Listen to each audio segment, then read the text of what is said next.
So, we have Amy Taylor who's joined us here as well. Michael O'Brien, associate producer. Michael, come down if you would.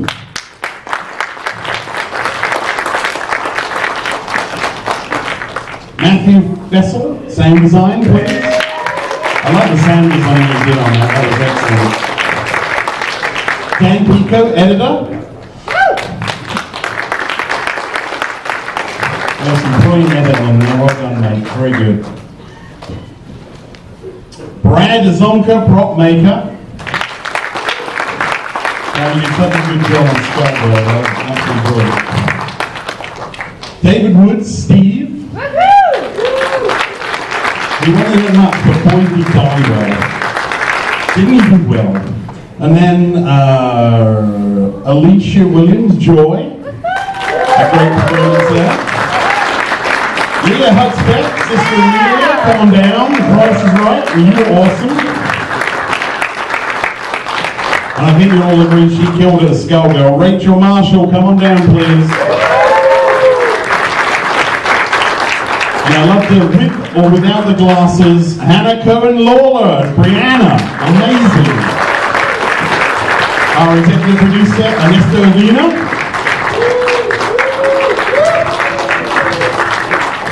James is already here. And he tried to kill me with a microphone. And lastly, wow, I thought this was fantastic. Mate, you blew out the park as Brother Thaddeus. Well done. Daniel Emery Taylor! Ladies and gentlemen, here they are, the cast and crew. I think they did a fantastic job. You can be very proud of themselves. And we're going to have a little 20-minute Q&A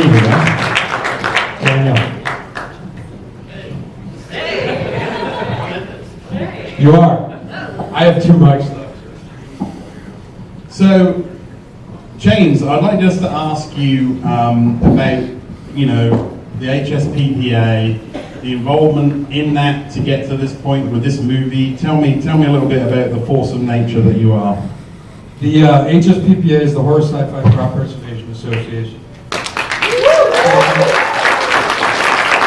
We're a nonprofit, we strive to save and rescue dying film props, if you will, for generations to come. As you saw multiple times in that little teaser trailer of a show that Mark and I have been working on with that. So, but the HSPPA got involved with Dan through Swamp Thing. Because I am a decommissioned prop. Yes. Just so everybody knows. Yes. We got a hold of Swamp Thing's legs, and Brad, also part of the HSP, where'd he go? Brad's on there. He restored Swamp Thing's legs, and we reunited them with Dan, and next thing you know, we were making a movie. So We were. Yeah. So that's kind of involved in HSPPA. As you saw out in the lobby, we have all the props and everything here on display, and we've been bringing them around for the last year and a half. That is the benefit, though, isn't it, James? If you making the movie, you get to keep all the props afterwards. This is something that I think I need to get into myself. You should. I should, because I pay way too much money for the silly things. So, I would like to ask Daniel, where did the concept for this creepy pastor thing come from as part of the movie and the comic book? Well, creepypasta is the new urban legend. It's what the kids call urban legends now on the internet. And I just kind of started thinking of, it really started, okay, James makes fun of me. Did anybody ever go down like Wikipedia wormholes where you start off like reading like, what's the capital of Nebraska? And the next thing you know, you're like reading like, you find out that, waiting on the Monster Mash or something. It's just silly things. So I ended up reading about Japanese slumber party games one night. Don't Google that. And so I thought that it was something that would be really ripe for like a fun movie. And then the more that we kind of worked at it and I kind of layered the story, kind of the whole concept of this theater cult, I wanted something just kind of weird and creepy and off-putting. I think I succeeded. I think you did. Yes. And if you looked into your swag packs that you got when you came in here, you see a comic book that's in there called Creepypasta. Raphael? Sure. Raph wrote the comic book, Creepypasta, that expands upon those stories of Jeff the Killer. Did you want to say a few things about what you It was a fun book to do. When James first approached me about doing this, I had a lot of trepidation. I was lucky enough to see the rough cut of the film, and very rough cut. And I got to building the script, and we had been hot over exactly what the subject matter of the comic is going to be. All I know from James is that came out of a companion comic. Then we started talking about the backstory on a lot of this creepypasta, and I used that when the girls were first started talking about the murder and Skullgirl. I used that as a jumping off point for the book. So it's not a continuation; it's more kind of a filling the backstory of some of this creepypasta stuff we were talking about, and it was a lot of fun to do. And it had some great artwork by Danny Romero.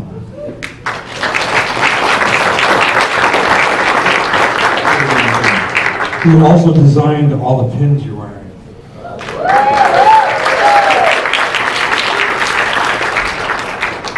Thank you. Yeah, the comic, like you said, was it was a wonderful, script on your part based off of this wonderful script for this film. And I loved that it blended this idea of, what you think of as those classic urban legends that you tell around campfires and at sleepovers, but it connected it very seamlessly into this new age of, going down Wikipedia wormholes and getting lost in these stories. So yeah, thank you so much for having me on to do it. Now, Martin Paul. Additionally, we couldn't be here, but the colorist of the comic is an old friend, Tom Luth. So just give him a round of applause because he'll see the Now, talking of Skullgirl, of course, on the pin, Matthew did the sound design for the movie. Matthew, how did you come up with this sound, this eerie sound for Skullgirl? Okay, so there's a lot of fun with this movie, and Skullgirl was definitely part of that because it was literally just me breathing into a microphone in my room. And then I just kind of got to a lot of layering, lots of compression, different EQs to pull at the low end to kind of give it that kind of presence, just to kind of, because it was cool. I got this movie and there's all these like cool sounds in. They're like, oh, you can keep them if you want, or you can add new stuff to it. And I was like, oh, this is really fun, letting me kind of just have fun with it. And then they could tell me to pull back or whatever. And so for Skullgirl, it was very much a layered breathing effect. Honestly, it's really it. I love doing it. Jim,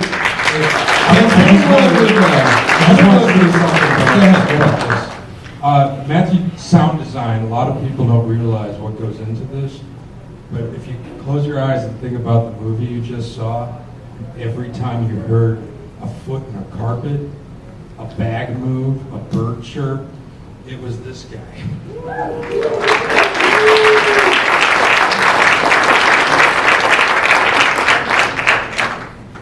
James, have a word with both Brad and Rachel about creating this iconic Skullgirl character, because that really is, the Freddy Krueger type item in the movie, isn't it?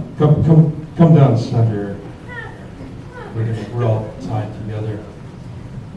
So, and Dan's got some input on this. First is Skullgirl. They want to know where Skullgirl came from. The dark recesses of my mind. I've been there. It's a fun ride. It's full of Japanese slumber party games. Seriously, I wanted to make the film very female-centric and do it in a way that's not pandering.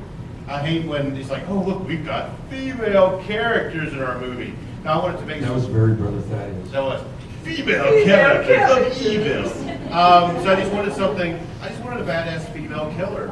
And one that I think that audiences would dig, and I just started thinking, and I found the mask actually at like a craft shop. And the mask just kind of spoke to me, and it's just like, yeah, this totally is something that I can build a character on. So just kind of went from there, and excellent costume design by Steve. And Yeah, Steve Gray. What did you tell me you wanted for Skullgirl? I told him, first thing I said was I wanted something like a sexy mummy. And then I thought, no, let's reel that back. I wanted something like a Tuscan Raider bikini. That's what we got. Yes. That was like literally in the Facebook message. It was, It'll be yes. like a sexy Tuscan. Yes. So we went to a friend, Steve Gray, who works with the 501 and he's Tuscan Outfitters, and he makes Tuscan Raider costumes.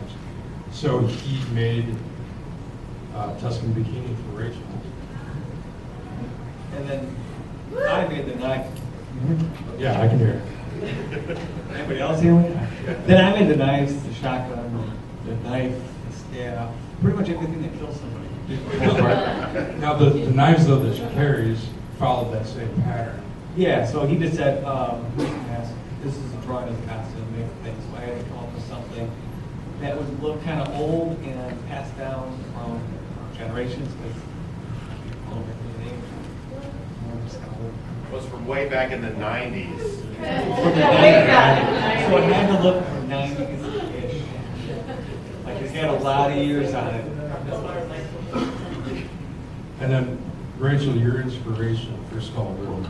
I've got a little bit of background in mask work and a little bit of background in jazz, and just kind of got to get in there and play with mask work and body work, and also pulled a little bit of inspiration from WWE superstar Asuka. So yeah, there are a few things that went into it. Then of course everything that we all talk about as well, and even just knowing things about her past and played into her body language, and I'm no stranger to reading any dialogue, but it was a really fun challenge to play a character who can communicate with her body movement and how Bill Schreiber likes to play the mask. So now I have a real big question for you. Okay. This is the first time you heard that Skullgirl had a voice. Yes. What did you think? I liked it. I definitely, I wish we could have even played more. So I look forward to all the work that Skullgirl has to do for Moment later in the future. I would love to. And I loved what you did with her. It was beautiful. I think I remember forever ago, it feels like forever ago, when we were first filming, you had asked Skullgirl to laugh for a scene. And in the end, I pulled from, have any of you seen Berserk before? Yes. Oh, okay, great. So there's a character who loses their tongue in that and has to laugh at one point, and that's my point. Like where there's just no tongue to articulate that laughter and that joy. So it's just kind of this clicking, guttural thing. So yeah, it was cool like hearing all of her reactions, because it was like, oh, that's exactly how I felt she would sound too. So that was perfect. But yeah, maybe when she's doing more work, we can. Where's Leia? Where are you? Hands up. Yeah. Leia, you're a naughty girl. But then at the end, you saved the day. You called the police. James, ask her a question. Make a good one. I'm just pointing out that you're a naughty girl. James will ask a question. Put me on the spot. What was really in that bottle? What were you drinking? No, I just don't have a question. I ate some blood. I think that It tasted like mints. It was not good with sour that was bread. really a horrible moment, because that bread she was eating was like the frosting garlic bread. That was I do want to point out that was an improvised It was. scene. They just sat down and she's just dipping this garlic bread. Why did you? It was a brilliant scene. Thank you. Thank you. The guy who played your boyfriend looked a lot like the guy from It's Sunny in Philadelphia, I noticed. Your killer boyfriend. Oh, Alex? Yeah, he looks a lot like the guy from It's Sunny in Philadelphia. Yeah, he kind of does. He does. He was awesome. I thought he was great. He's an interesting character. Very for creepy. sure. Yeah. Oh, he's really creepy. Mhm. Why? He's not here, so I can say that. His little cuckoo. If he was here, I wouldn't say it. So I want to brag about something. That Shiv toothbrush shiv. That's the only prop I've ever made and that you got in the movie.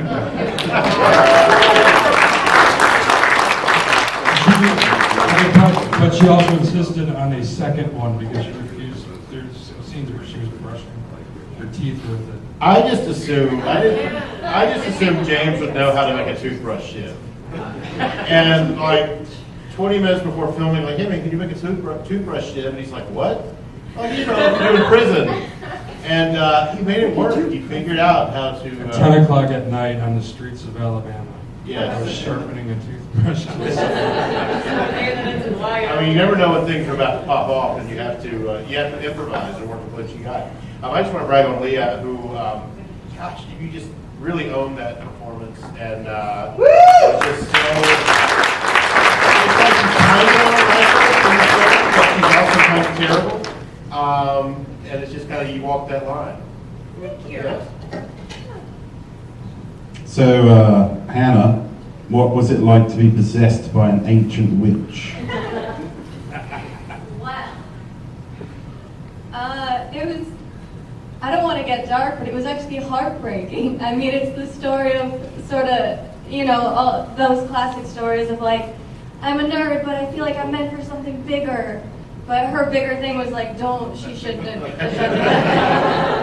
So not as nice. But that was actually my favorite part to play was the ending where it's both of them and sort of seeing how they act off each other. And my favorite part to act was literally like when she turns around at the end and it's Brianna again all of a sudden because she's terrified. And so it was, as an actor, awesome, but also so sad. So. Well, you should be very proud of that performance because you did an amazing I don't job. know if Hannah knows her. I don't know if Hannah told her. She actually auditioned for the three main females, Ruby, Brianna, and Claire. And she was my #1 pick for all three of them. Just a phenomenal performance on all three. And that's when I knew she had to be Brianna, because Brianna's essentially two roles. And I knew that just based on what she did for her Claire performance, her Ruby performance, everything in the audition, I just knew, I'm like, yes, she must be Brianna. And once I saw her, there was never any question in my mind.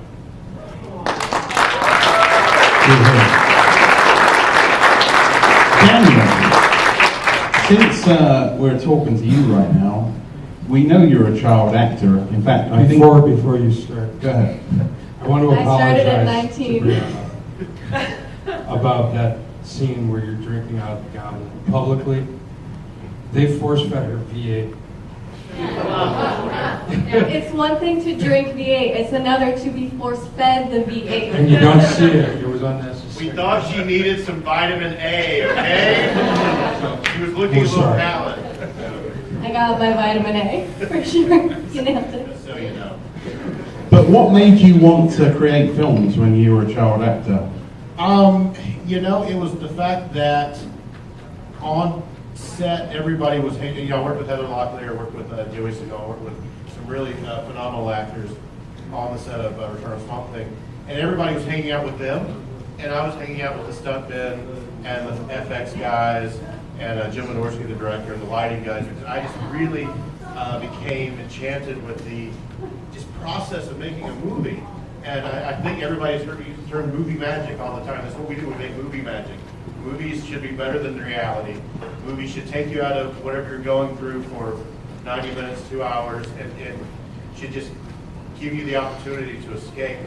And just all the artistry behind it, the artistry behind lighting, behind sound, behind editing, just all these things that when you watch a movie you don't think about. And to me, just the way the whole thing put together, I just really fell in love with the process of making a film, and I couldn't do anything else. Alicia, I see you down there. That was a great death you had, I gotta say. And when you opened up the film and then it cut to the credits, we all loved that. We all cheered and laughed at what you said there. How do you feel about the movie? Do you enjoy the performance that you had in that? Yeah, it was amazing. You played a little bit older than you really are, though. Just a little. Maybe 1 year older. It's just a game of yeah, everything was amazing. Everybody else is amazing. Like everybody.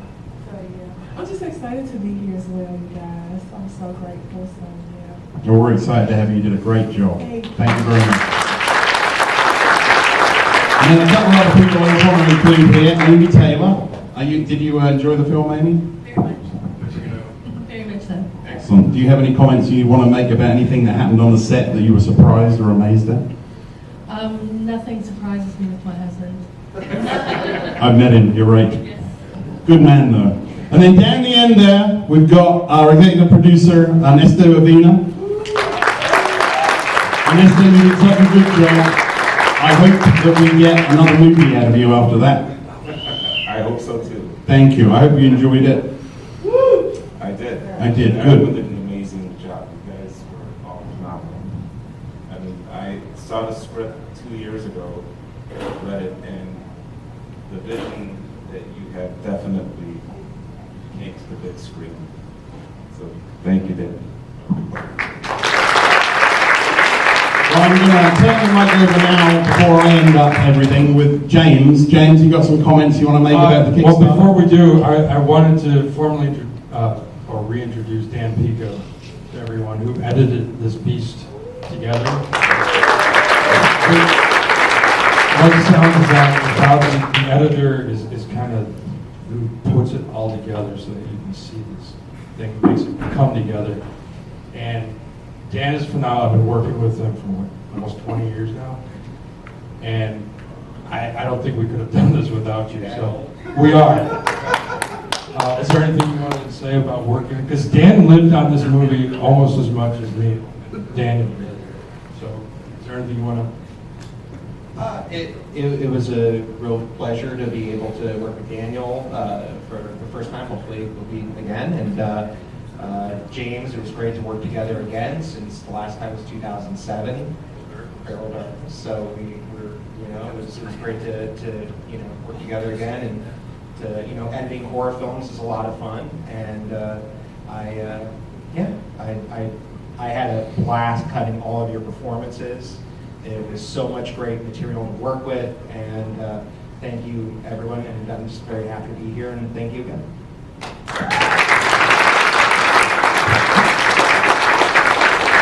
And I have one final thing I want to say, and I don't think she's in this room, but if she hears us, everybody put a real loud applause together for Gina Marie and Hollywood Palms.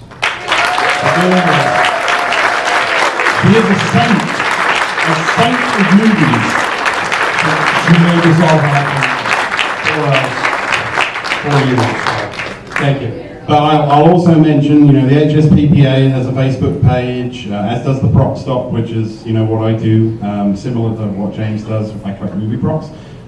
James, make sure that also that we mention that the Kickstarter is running another 6 days, I think Thursday at 10 Central, so you can still get your copies of the Blu-ray for your friends for Christmas, and you can get other things on there like a Skullgirl mask replica if you want to sign up for that.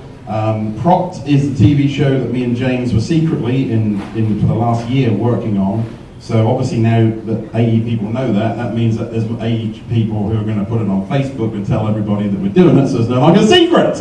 I'm going to stop you just one quick second here. Go ahead. Dave. All right, so this is Steve. Steve. Okay. Steve dies. I keep forgetting about Dave because he showed up here last minute and wasn't on the cheat sheets and stuff. So, Dave, you did a phenomenal job. Something fun, I don't think you even know about your scene. The crowbar that beats you down was used in a TV show that we acquired from the HSPPA and brought here. It was that terrorist TV show. Mark, you know which one I'm talking about? Terrorist. Not Chicago PD. Yeah, Homeland. It's from Homeland. So you got beat by Homeland. Is there anything you want to say?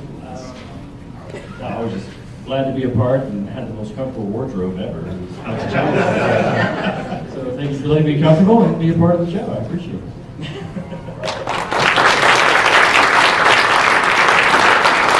Thank you very much. So apart from the TV show, the book next year, we've got to work on the book as well, part 3. Part 3. Mm-hmm.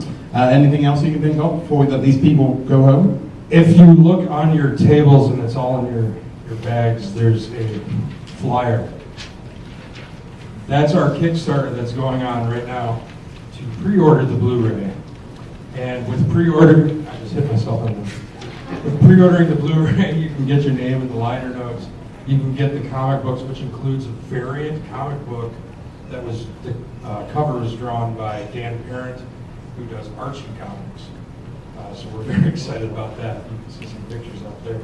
But we would love for you to take part in this Kickstarter. We've got 5 days left for it, and this is really your only way to get a hold of a copy. So that's our final order. And our cast and crew will be out in the lobby too to do autographs, I believe. If I may say one more thing. Go ahead. This is unplanned. I just want to say, I want to give my heartfelt thanks to James because, yeah, I wrote and directed the film, but he made everything work. So we wouldn't be here without you. The cast and crew. Starting a film is a very kind of lonely thing because you write it, you believe in it, you push it, you're begging for money, you're begging for help. And when it all comes together, you build a team of people who are all together and they're all invested and they're all just, balls into your film. It's a very special thing. And I just want to thank, this film would not be the way it was if it wasn't for every person standing up here. And I personally, from the bottom of my heart, want to thank everybody. And I want to recognize each of you for what you've done. And for all of you, for everybody who's been posting and saying thank you, just nice things and encouraging things. Please continue to do so. Please tell your friends. Please retweet and repost and everything because we can't do it without you. We did it for you, for the fans, for people who will hopefully enjoy it. And I just want to thank all of you for coming out tonight. It's been very special and from the bottom of my heart, thank you. Thank you. Thank you very much. So these guys will be out in the lobby if you want to get the autographs or wish them well on the way out, please do. Otherwise, my name's Mark. I'll say good night to you, and it's good night from them. The cast and crew of It's Just a Game!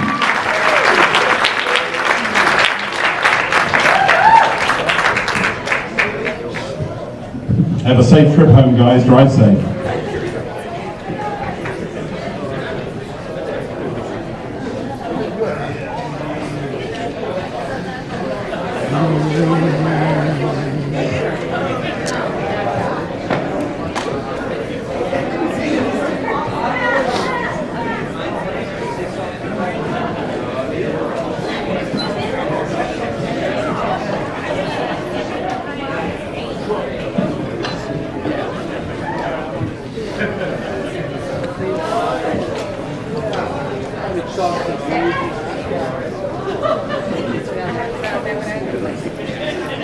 Thank you.